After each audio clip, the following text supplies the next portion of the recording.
So guys हामी आइसकेछौँ यता लाइनमा छौँ हामी सबैजना लाइनमा छौँ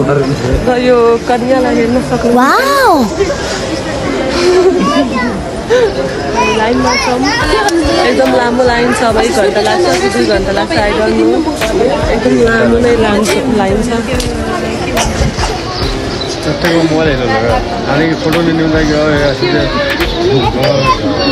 Really?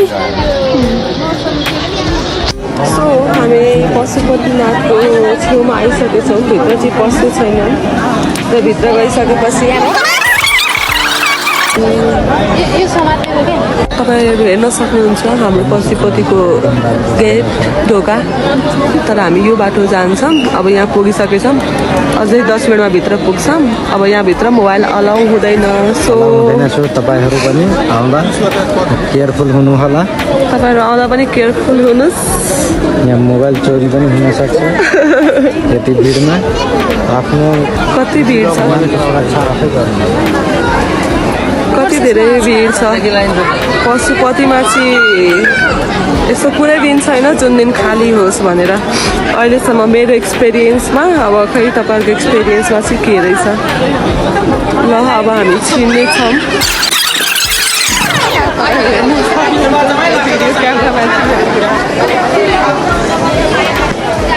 तपाईँहरू हेर्न सक्नुहुन्छ यता ओ माई गड हाम्रो परिवार कस्तो राम्रो कस्तो क्युट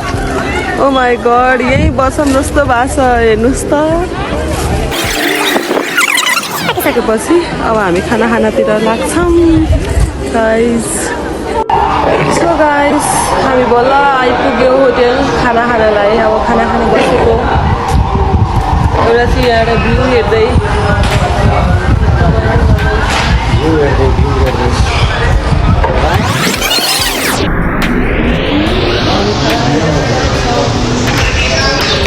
खानातिर लाग्छौँ भोक लागिसक्यो धेरै पशुपतिबाट हामी यता वसुन्धरा आउन हामीलाई ठ्याक्कै 1 घन्टा 20 मिनट जति लाग्यो यति धेरै जाम सो आज खाना खाँदै ठ्याक्कै अब 12 बज्छ 11:58 भइरहेको खाना आउन टाइम लाग्छ सो गाइस धेरै जोरले भोक लागिसकेको छ कुर्न सक्दिनँ सो के गर्ने त्यसो भए लस्सी खाँदै गर्छौँ सो गाइस फाइनली हाम्रो खाना आइसक्यो र अब हामी खाना एकदम ढिला भइसक्यो ल let's start guys okay guys त हामी फेरि ड्रेस चेन्ज गर्यो रेडी भइसक्यो दिदी रेडी हुनु